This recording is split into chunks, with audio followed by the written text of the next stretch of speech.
Few places captivate us more than the Wild West. Its landscapes and legends are symbols of our nation's strength and fortitude.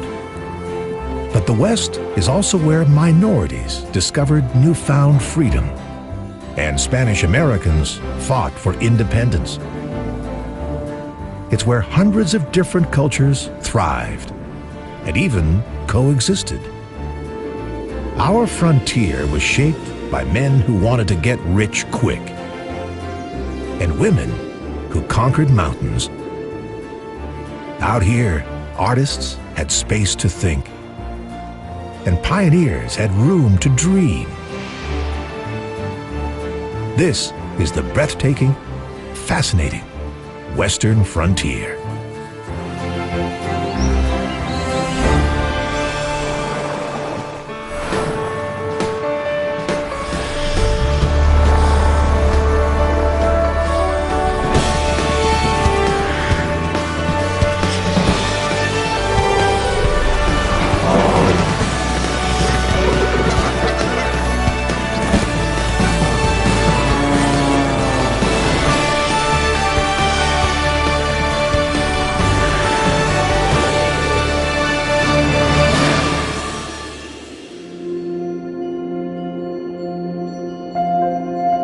In the Midwest, at a slight bend in the Mississippi River, stands an American icon.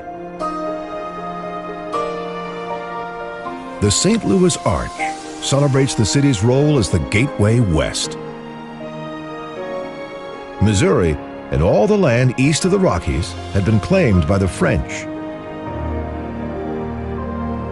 Then, in 1803, Thomas Jefferson made the Louisiana Purchase, folding St. Louis and 828,000 square miles into the United States.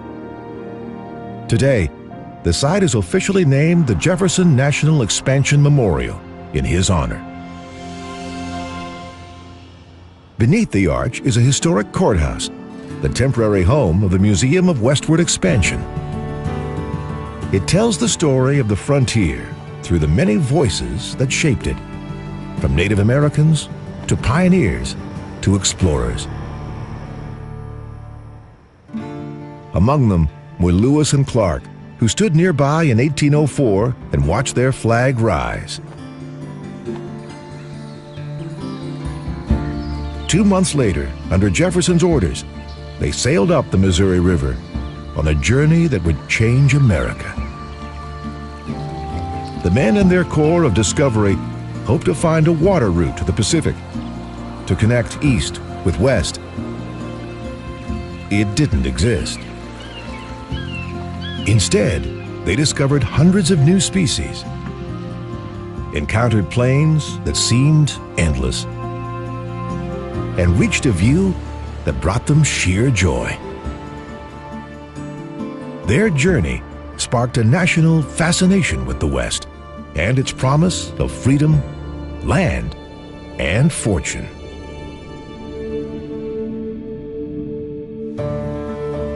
The U.S. built trading posts along Lewis and Clark's route to capitalize on the fur trade. Fort Osage in Independence, Missouri was one of the first. Clark himself pushed for these forts to promote trade and peace with Native Americans. The fort housed a store for trading goods, soldiers to protect it, along with a doctor and a blacksmith. Fort Osage, along with Fort Madison in Iowa and 10 others, became lifelines for rugged fur traders known as mountain men.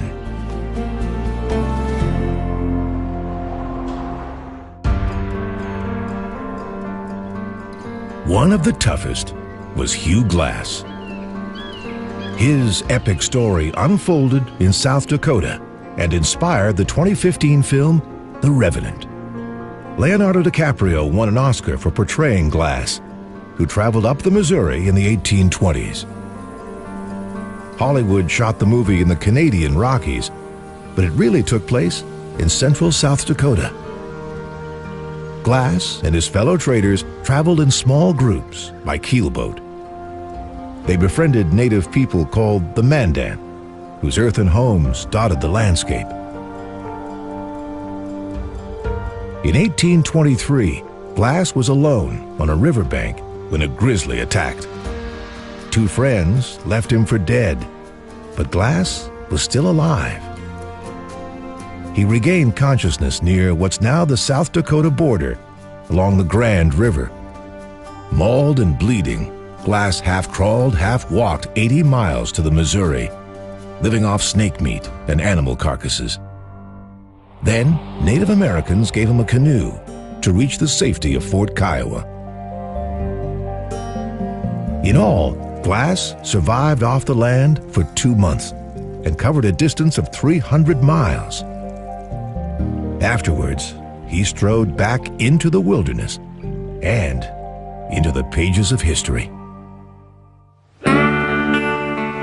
Over the next decade, Glass watched the fur trade alter the West he knew. Keelboats later gave way to steamboats. They pushed more products and people west. Trading posts grew in size and stature. In 1828, fur mogul John Jacob Astor opened Fort Union in western North Dakota. This famous post drew others to the west, including a painter named George Catlin.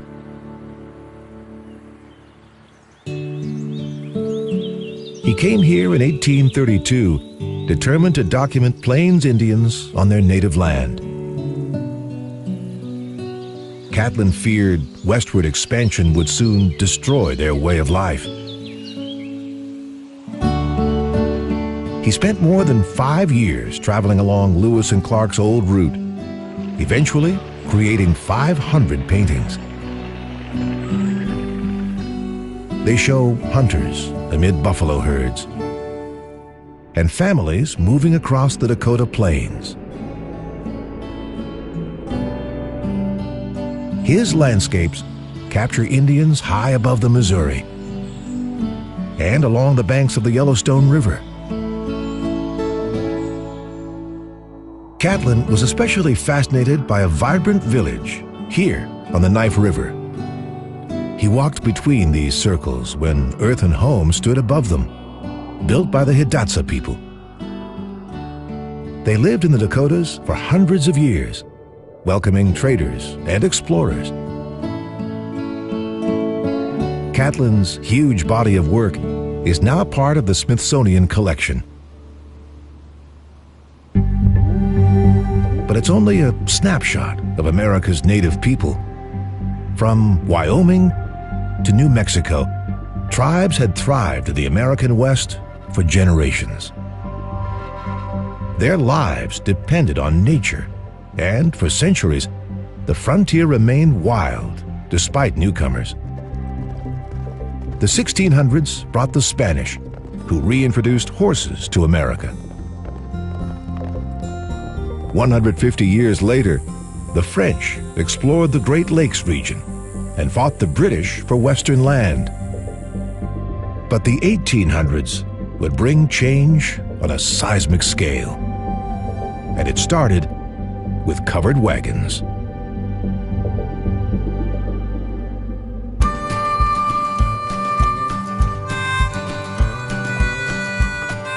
In 1836, a group of missionaries left for what was billed as the Promised Land, Oregon. Marcus and Narcissa Whitman joined the party, which followed the Oregon Trail. The old fur trading route started in western Missouri, then stretched 2,500 miles to Oregon's fabled farmland. Today, that journey would cross 5 states. Before the Whitman party, no women or wagons had attempted the trip. No one thought they could make it over the steep South Pass, the easiest route through the Rockies. But Narcissa Whitman pushed through. The frontier was now open to families. Soon, wagon ruts on the Oregon Trail grew deeper. Tens of thousands of homesteaders began forging west, including Amelia Knight. She left Iowa newly pregnant with her husband and 7 children. They followed the Platte River, the source of drinking water and disease on the trail. In what's now Nebraska, the Knights looked for landmarks like Jailhouse and Courthouse Rocks and Scotts Bluff. Out here, they feared Indian attacks. But the biggest killers were river crossings and gun accidents.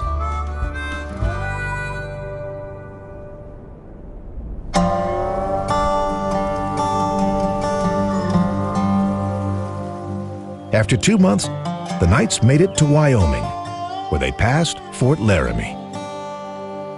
This fur trading post turned army fort was the last stop before the Rockies. The government built a series of these forts along the trail to manage tensions between whites and Indians. At Fort Laramie, travelers could trade and camp before forging ahead. Afterwards, Amelia climbed through the Rockies, 7 months pregnant. Once she made it into Oregon, she gave birth on the trail, then crossed the Columbia River carrying her newborn. 5 months after they left, the Knights traded their oxen for a farm and finally settled in the Willamette Valley. This 150-mile river valley was the main attraction in Oregon, and still is. It formed millions of years ago when a massive flood left behind rich soil and the Willamette River. Oregon began to grow up around the valley and its agriculture. From it, farmers shipped their goods to Portland, which swelled into the state's biggest city. Settlers founded the town of Salem at the heart of the valley, where they built their capital. Today, a pioneer proudly stands above it, a reminder of the men and women who altered this part of the West.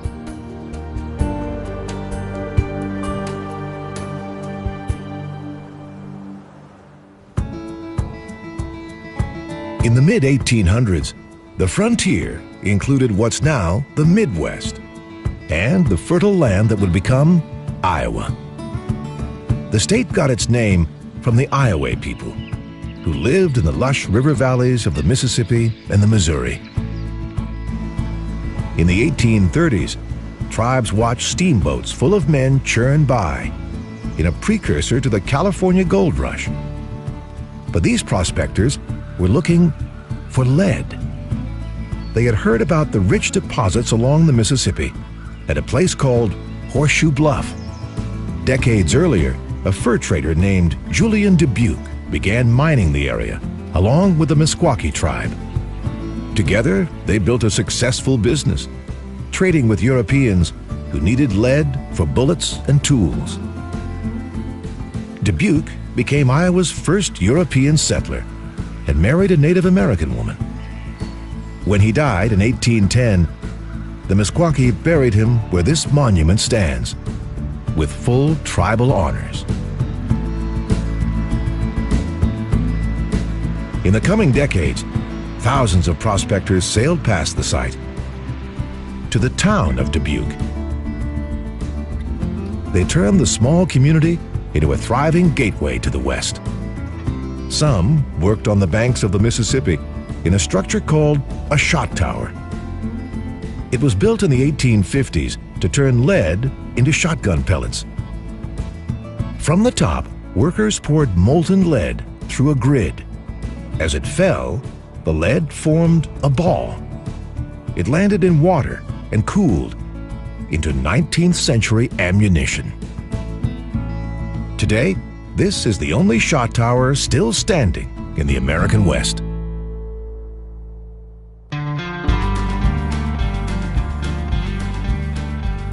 Iowa was also home to a man who helped shape our view of the West.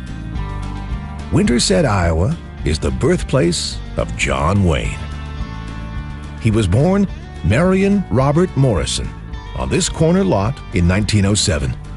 In Hollywood, he became John Wayne, the quintessential American cowboy. Before Wayne, Westerns were B-movies, often made for kids. That changed with his 1939 film, Stagecoach. It was filmed across the country in Monument Valley. This iconic landscape sits on the Arizona-Utah border in the Navajo Nation. Oscar-winning director John Ford brought Wayne and the cast here to make a new kind of Western, one with a decent budget and a sophisticated plot. Ford spent 4 days in the valley, filming landscapes that would mesmerize audiences. Navajo men and women served as actors and crew. Ford became synonymous with Westerns, and this became his preferred set. He filmed 6 more movies here, and the Navajo made him a member of their tribe. Ford later said the honor meant more to him than his Oscars.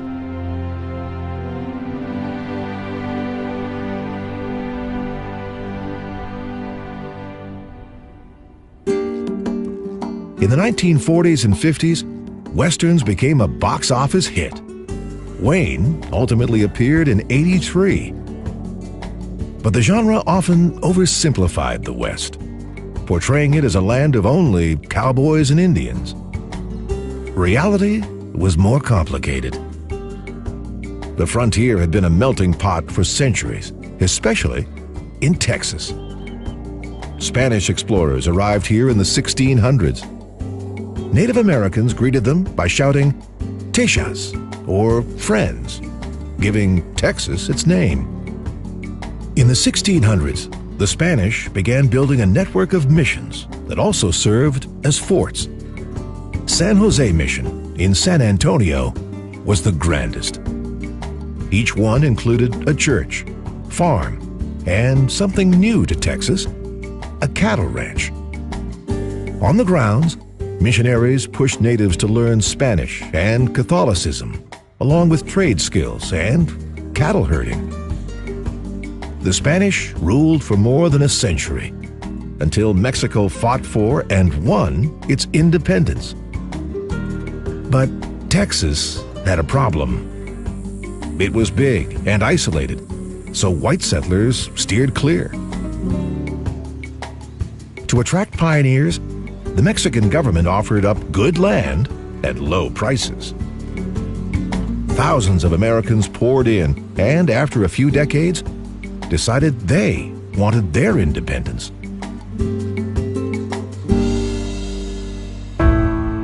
Texas rebels, including Spanish Americans, drove the Mexican army out and made an old mission their home base.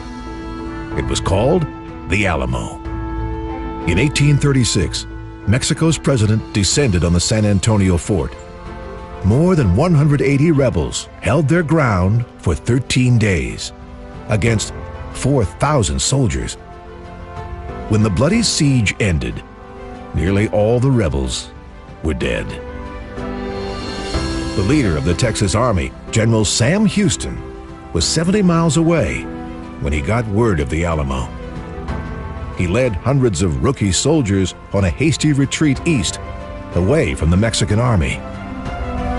The Texans spent a month fleeing and training on the run. Then, outside what's now Houston, they launched a surprise attack.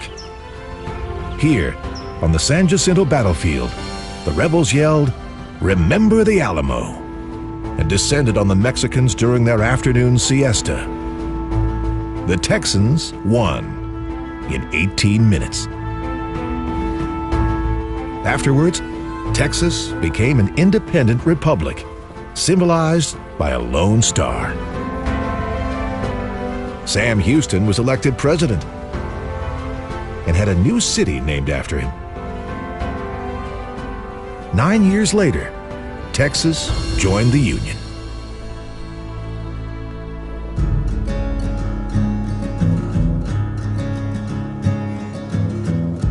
Over the next 15 years, nearly 500,000 newcomers settled in the state.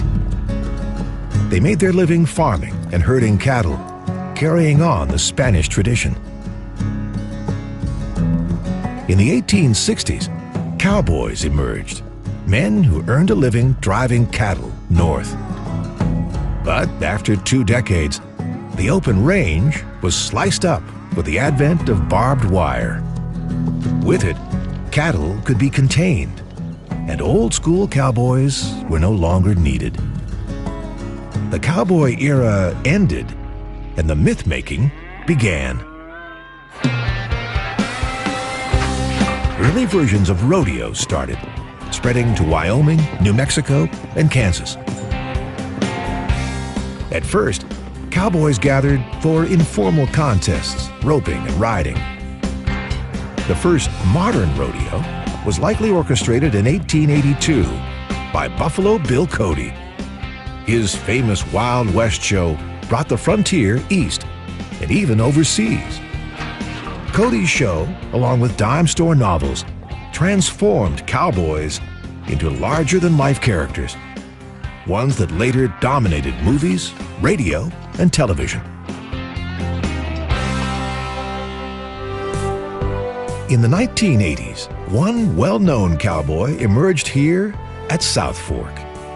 J.R. Ewing and his clan lived here for more than a decade in the hit drama Dallas. Hollywood came to Parker, Texas in 1978 to film what was supposed to be a miniseries. But Dallas was so popular, the cast and crew came back for 13 seasons. The show brought droves of tourists to South Fork, and in 1984, the fed-up owners moved out. It's now a tourist destination.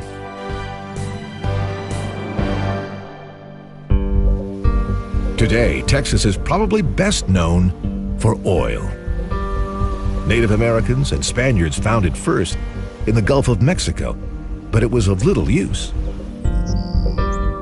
Drilling crews rediscovered oil in 1894, when it was in high demand for fuel and heat.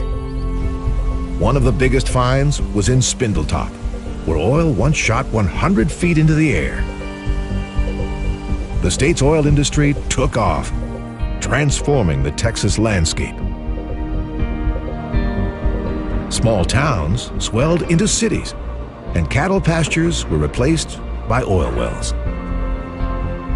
Today, the Permian Basin in West Texas is the nation's biggest producer of crude oil. This desolate scrubland was once an ancient sea. When it dried up millions of years ago, the sea life left rich deposits of petroleum underground.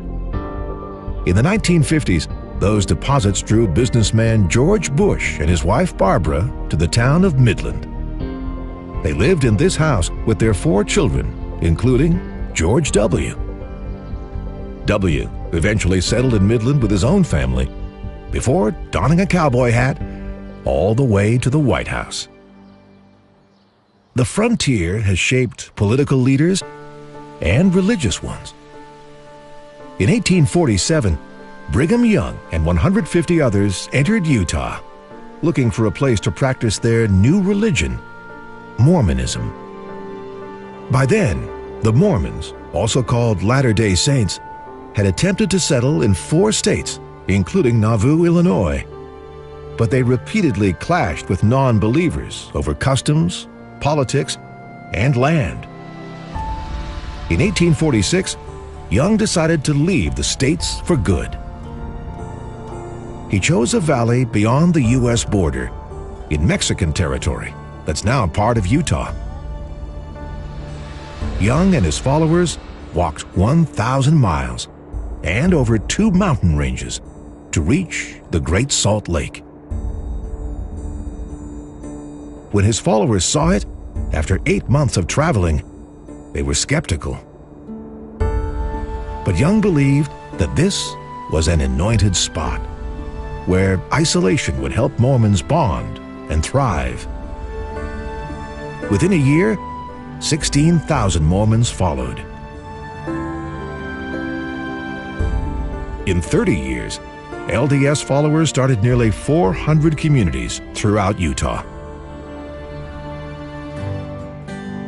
Among them were the parents of a future outlaw named Bobby Parker. In 1879, Parker's British-born family started this homestead in southern Utah. His devout parents and 12 siblings struggled to survive, and at 13, Parker began working at a nearby ranch. He met a charismatic cattle rustler named Mike Cassidy, who taught him how to ride, shoot, and steal. Over the next decade, Parker drifted, working as a miner and a cowboy. But his first heist here in Telluride, Colorado, would make him famous. Parker and two friends robbed a bank, then escaped into Utah's canyons using a relay of horses. Afterwards, Parker changed his name to Butch Cassidy to spare his Mormon mother. He became a notorious bank and train robber, hiding out in what's now Canyonlands National Park. Surprisingly, in 19 years of crime, Cassidy never killed anyone during his robberies, a feat some attribute to his religious roots. 400 miles west of Utah, a Swiss immigrant transformed the country, completely by accident. In the 1840s, John Sutter built this fort in what's now Sacramento, California. He went on to amass more than 150,000 acres here in the Central Valley and dreamed of building a town called New Helvetia, or New Switzerland. Sutter hired a carpenter named John Marshall to build a water-powered sawmill on the American River. In 1848, Marshall spotted specks of gold in the river, where this memorial to him now stands. Marshall and Sutter tried to keep the discovery secret, but word got out. Within a year, 90,000 people flooded in from around the world, hoping to get rich quick. They became known as the 49ers, named after the year the gold rushers descended on California. Ironically, Sutter didn't make a fortune. The prospectors overtook his land and livestock, ultimately ruining him.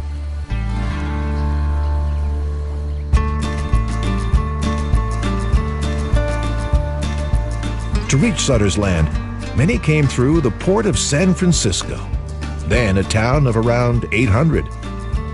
By the end of 1849, the population reached 25,000 and included free blacks, Chileans, Germans, Chinese, and many more. The city grew so fast, infrastructure couldn't keep up, forever leaving San Francisco with narrow streets. As people poured in, entrepreneurs realized they could make a fortune. These streets were soon home to Wells Fargo Bank, Levi Strauss, and Ghirardelli Chocolate, all selling goods and services at gold rush prices.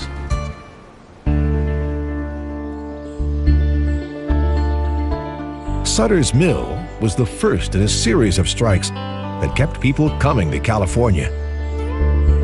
Over the next 2 years, there were 6 more major discoveries in the region. They all sat in the California gold fields. In these 2 areas, huge amounts of gold had washed down over eons from the surrounding mountains. By 1854, Northern California's untapped land drew an estimated 300,000 people, with far-reaching effects. Loggers cut down forests of redwoods to build homes and mills. One failed 49er reinvented himself as a lumber baron. He built this grand home called the Carson Mansion in the town of Eureka. To keep California's riches, Congress hastily made it a state in 1850. Sacramento formed practically overnight and became the capital of the Golden State. But after 5 years, California's gold began to wane, and prospectors moved on. In Nevada's western hills, men discovered gold and silver, The Comstock lode was the nation's first big silver discovery, named after the prospector who claimed it. Failed 49ers and other miners descended on Nevada. But unlike California, these riches could only be reached with the muscle of a mining company. Men built what's called the combination shaft, which plunged a depth equal to 9 football fields. Underground, miners worked in 130-degree heat 6 days a week. Despite the dangers, thousands signed up for the high pay. They received $4 a day, nearly twice the going rate.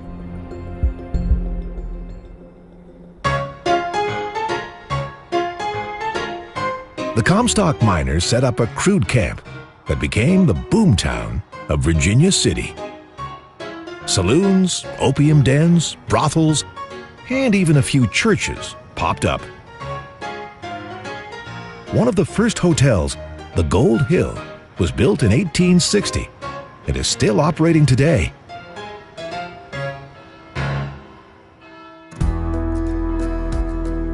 Virginia City grew to 18,000 and attracted a young man from Missouri. His name was Samuel Clemens. Clemens had realized mining wasn't for him and began writing for a local newspaper.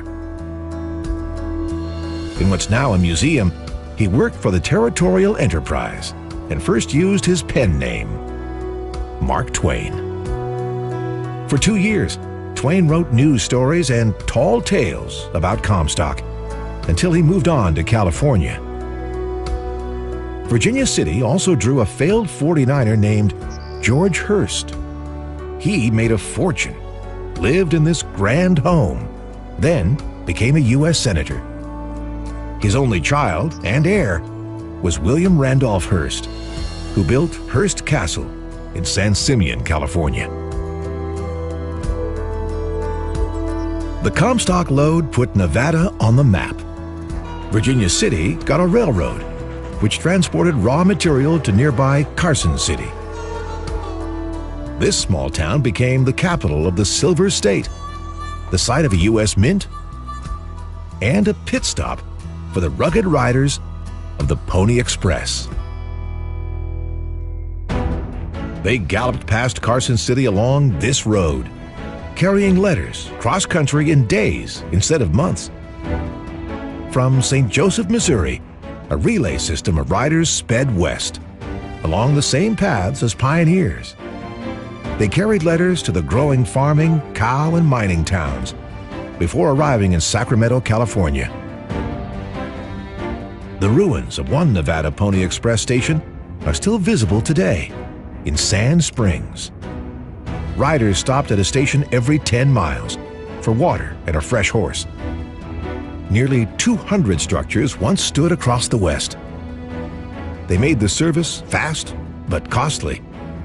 The Pony Express lost up to $30 on every letter. But finances didn't bring down the service. The telegraph did. Here in St. Joseph, Missouri, the operation closed after only 19 months.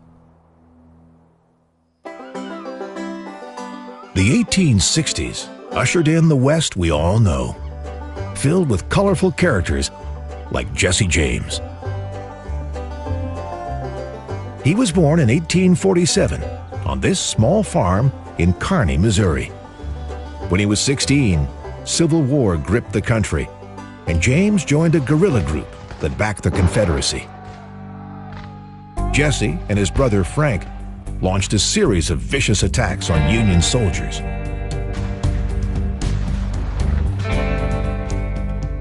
After the war, they turned to robbery, often killing innocent bystanders. In 1866, it's believed they robbed this former bank in Liberty, Missouri.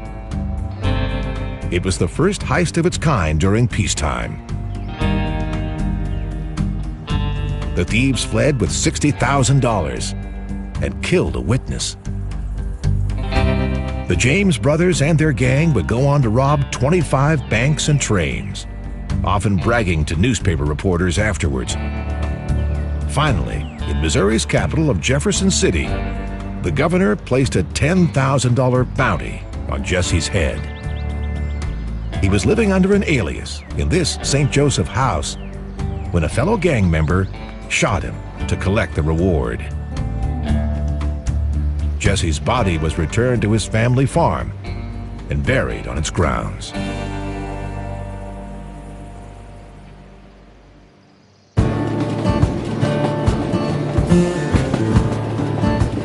During Jesse James' lifetime, the nation was transformed by the Transcontinental Railroad. Trains began rumbling cross-country in 1869. A journey that once took 5 months now lasted just 10 days. The engineering feat started in 1863. From Omaha, the Union Pacific pushed west, using Irish immigrants and Civil War vets to lay tracks. In Sacramento, the Central Pacific worked its way east, relying on thousands of Chinese laborers. After 7 back-breaking years, the workers met in the middle, in Promontory, Utah.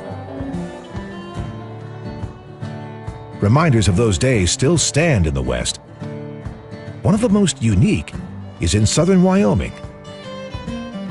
This granite pyramid pays tribute to Oakes and Oliver Ames, 2 businessmen who led the Union Pacific arm. Oakes was a congressman, and his brother Oliver was a railroad tycoon. But they were also crooks. To build the railroad, they made underhanded dealings with congressmen that cost taxpayers millions. Their unethical practices were exposed, but neither man was punished. After they died, their company built this memorial along what was once the Union Pacific line. The tracks have since been moved, leaving this odd pyramid out in the dust.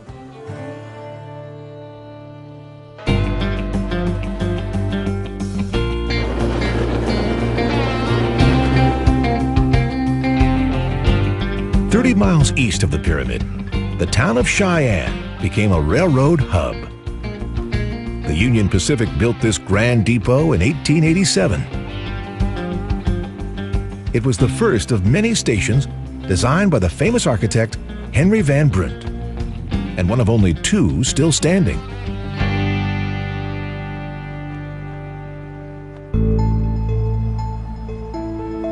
Cheyenne was also a hub for women's suffrage. Lawmakers here were the first in the nation to grant women the right to vote, 50 years before the 19th Amendment. Afterwards, a 69-year-old housewife named Louisa Swain cast her ballot in Laramie, becoming the first woman in the country to legally vote.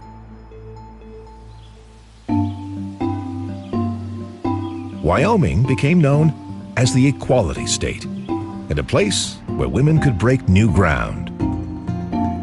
Women here were the first to serve on a jury, the first in judicial office, and the first to hold a governorship. Women in Jackson, Wyoming also made history when they took over the town. In 1920, a group known as the Petticoat Rulers assumed all political offices.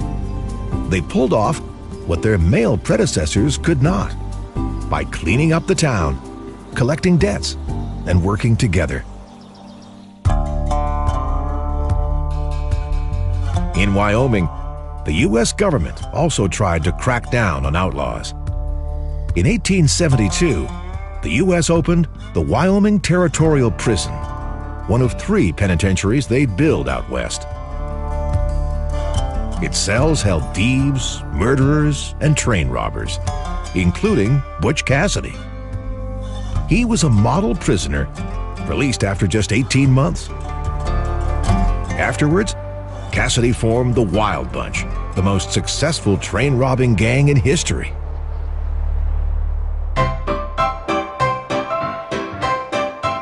Some of the West's most colorful characters gathered in Deadwood, South Dakota.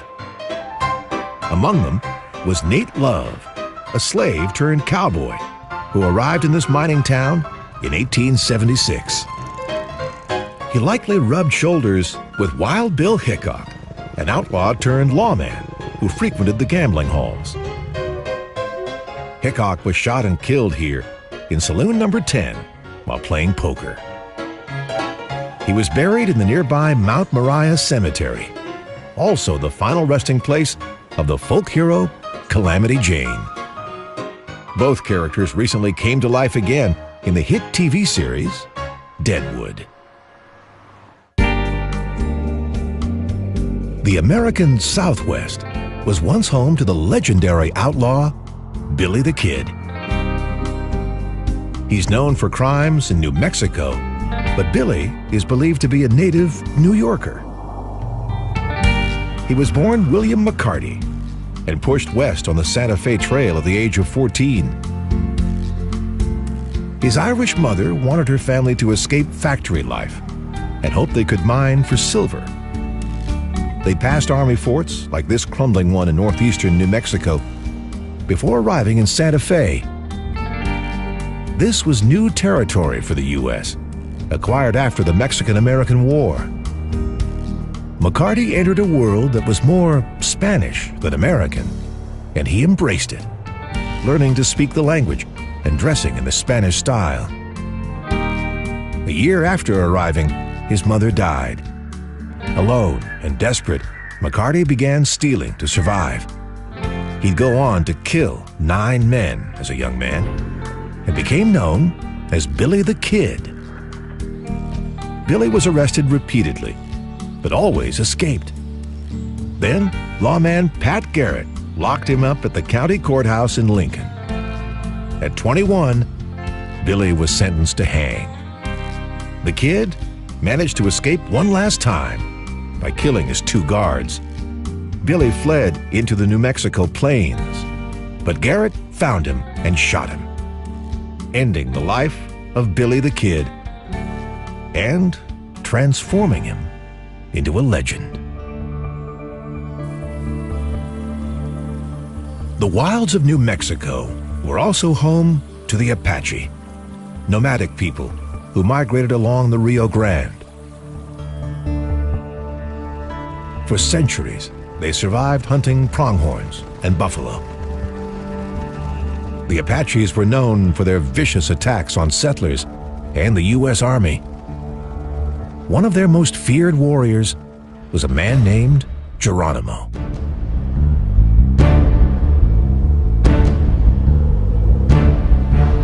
Legend has it that U.S. troops chased him into southern Oklahoma, where he rode off this cliff and escaped in the river below. It turns out that's a tall tale, but the truth is even harder to believe. Geronimo managed to elude 9,000 captors for 3 months. He finally surrendered in 1886, and soldiers took him to this guardhouse in Fort Sill, Oklahoma. He spent the rest of his life as a pumpkin farmer. Geronimo's capture marked the end of an era. He was the last Native American to resist the U.S. Army, and the last to be forced onto a reservation. Afterwards, Oklahoma, the last remaining Indian territory, was open to settlers. In April 1889, a cannon fired, and the Oklahoma land rush began. A moment marked by this statue in Oklahoma City. 50,000 people flooded in and kept coming. A year later, the U.S. declared the frontier officially closed. Farms and ranches created a quilt across the West. Towns matured into cities, and people were everywhere. Americans believed the nation had achieved its destiny, stretching from coast to coast. But an itch of pioneering spirit remained.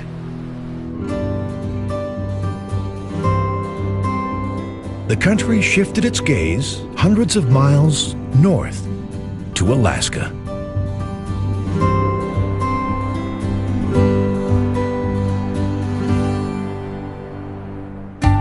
For 83 years, this was Russian territory, and reminders of their influence are still present today.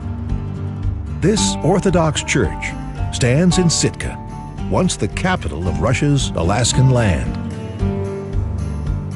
But in 1867, plagued by war and debt, the Russians sold Alaska to the United States for $7 million, or 2 cents an acre.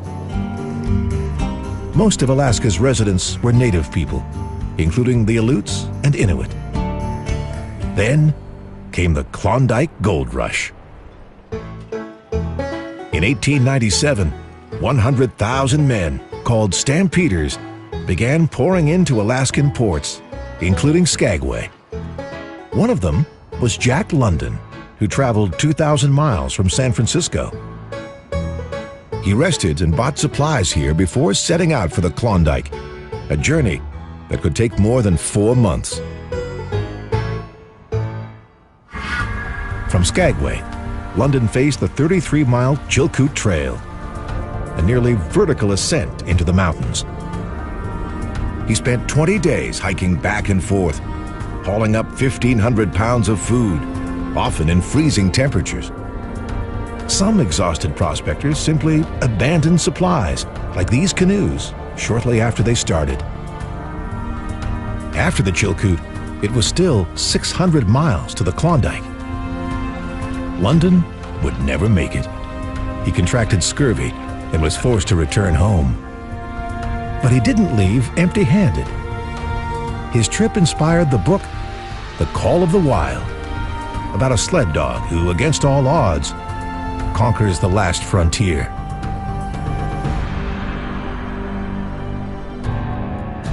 Another former stampeder made his mark in southern Alaska, in the remote Wrangell Mountains. In the early 1900s, engineer Stephen Birch founded and built the Kennecott copper mine in town at the base of a glacier. At the time, copper was in high demand. The government needed it for munitions and growing cities. Birch spent a decade constructing the state-of-the-art facility, which had electricity and refrigeration before many towns in the lower 48. Despite the location, 600 men came to work here. It was the highest-paying mine in the country. Miners and copper rumbled over the Miles Glacier Bridge, one of a dozen built to bring the railroad to Kennecott. By 1938, the copper ran out and the mine was abandoned. 60 years later, the Park Service took it over. Today, this is the nation's best preserved mine and the entrance to our largest national park, Wrangell St. Elias.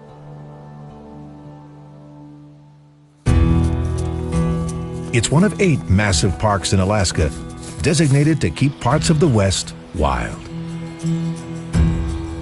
Humpback whales, mountain goats, and more than 400 species of birds are reminders of what America used to look like. In Alaska, species that once thrived in the lower 48 have room to roam. 30,000 brown bears live here. Grizzlies romp through the interior. Their larger cousins thrive on the coast. And Kodiaks live on Kodiak Island in the Gulf of Alaska. They migrated from the mainland 12,000 years ago.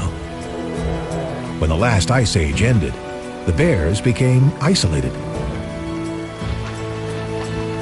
White settlers hunted the animals well into the 20th century.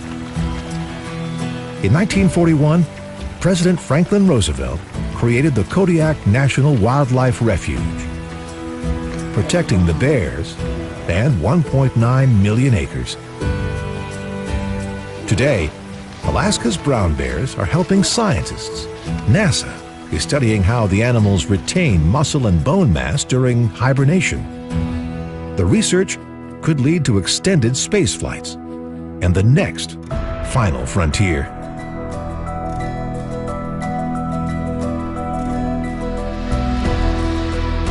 Alaska's pioneering days, like America's, are a thing of the past. But our fascination with the West lives on.